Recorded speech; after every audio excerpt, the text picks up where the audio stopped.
that's why. Right. It's not, but it's actually, it's yeah, it's let somebody else read it. It would yeah. sound very different. So, But no, well, it's nice of you to say, but I just, I think it's a real problem, and I noticed that I used to fall into this terrible trap is that, you know, as you, with word processors, of course, you tend to start with a small sentence, and then add a little m dash, and it breaks apart, then you add a comma, then you add another subordinate clause, and the thing grows this way.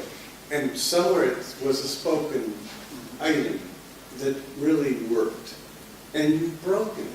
You've pushed it aside.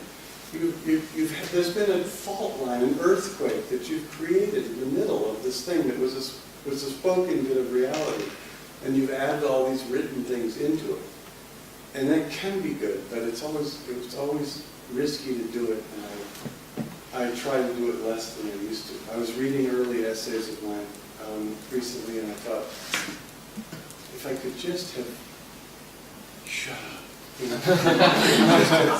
not use that word, I would have been better off. You know? So there's a passage in the second chapter, which is the first chapter you read, where you mentioned that there's advice given by the poet, I think, to write something down every day. Now, I remember distinctly having that conversation with you 4 years ago. Yes. Was that specifically to me, or did you just tell that to everyone else? Because well, yeah, for you. Well, okay. In Switzerland, yeah, the fictional character in this book stands up in front of a class and says, okay, now I'm going to tell you the secret. Now I'm going to do it. I'm going to do it. And he bursts into tears and he says, this is my secret, and I've never told anybody. And what it is that you just ask yourself, what is the best moment of, what was the best moment of my day? What was the best moment? And I don't know, did I tell you that? But I feel that is the only secret that I have to impart. It's the only thing that I've actually found is helpful to me as a writer, is to ask myself that question, because asking yourself what is the best moment immediately and shockingly, suddenly, will pull up some scrap of your recent past and just flash it out in front of you. And it'll be just some moment. It'll be the tar pattern in the parking lot, or the shadows of trees on a windshield or something, as he says, but it'll be something.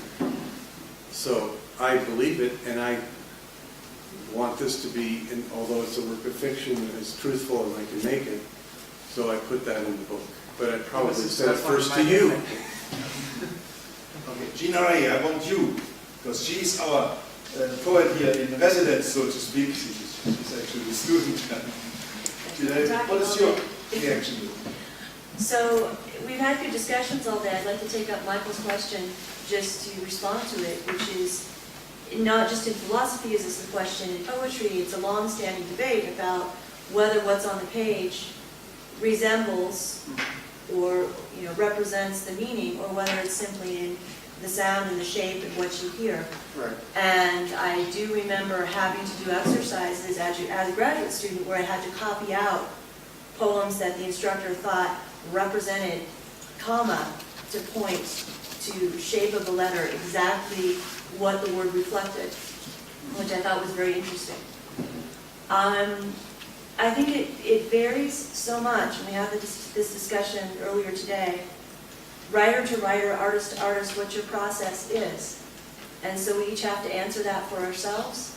And I think that's one place where philosophy has a gap, because it doesn't allow for that unicity in art that doesn't lend itself to saying, this is the practice that works for everyone. This is the meaning, and this is where you can grab it. It's really in your ear or your eye as you're approaching it. And that's where we keep coming back to this tension. And it's back to both that infantile response, right, to learning to accept the mother's milk and then learning to do something else with your mouth, but also at the end of your life babbling and learning that you're losing the ability to express anything and you're losing the ability to nurture the next generation, and yet there's something very meaningful about those final sounds. That was not the babbling I was speaking about. I mean, babbling is what you do here. Babbling I meant. The other one, that is, that's incoming. Okay, but please. But well, in the Anthologist, the key is that this man is a person who believes himself to have failed. So he's not offering the one way. And I think that's beautifully said, is that we all figure out different ways of doing this. This is difficult. How to put words on the page that actually do something in other people's minds, it's a miracle. It doesn't always happen. It's very hard to do. And this guy is really worried that it's not happening for him. And it worries me too. I mean, I have published a bunch of books, but it doesn't get any easier. It never gets easier. It gets harder, in fact, because you feel that, it's like cream. I mean, when you're in your 20s, it's all cream. You just skim it off.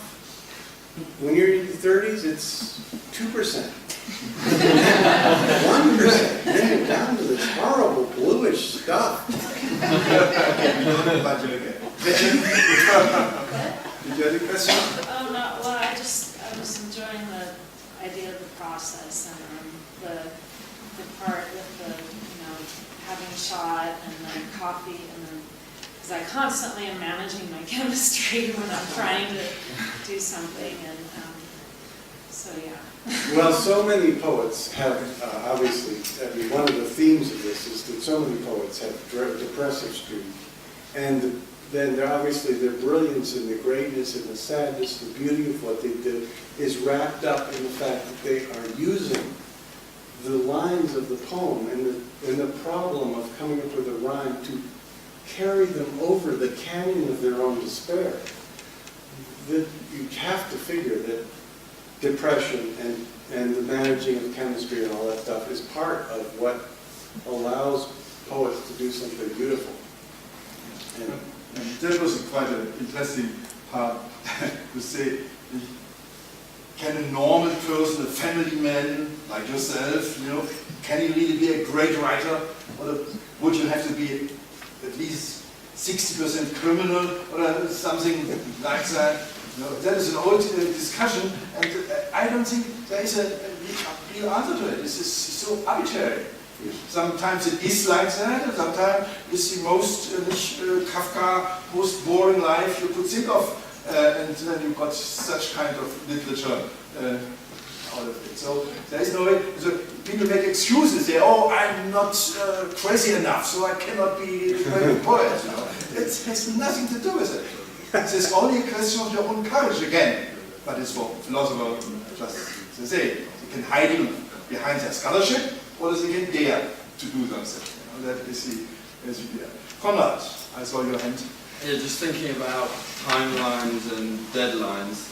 Like recently in England, like a few authors have been having this kind of strange argument about at what age you write your masterpiece. And apparently, like Martin Amis and Ishiguro, and one guy's got a sort of list on his wall of all the great novels and at what age they were written. Yes. And generally it's kind of between 27 and 35 or something. That's it's almost like our life maybe has like a deadline. Yes, it's so true, and the clock is always ticking. And I, as a writer, I mean, maybe you all did this, but any book you pull off at a certain age, you pull off, and you look at the book, you like it, and then you look at the copyright page, and you figure out, you do the math quickly in your head. Oh, he was 28, or he was 38, or whatever. I actually used to write. I put on the back of my books, I would put the date that it was published, and then the age of the writer. Because of that very same feeling, that horrible life deadline. And one quick comment on the editing. I've edited 2 films, and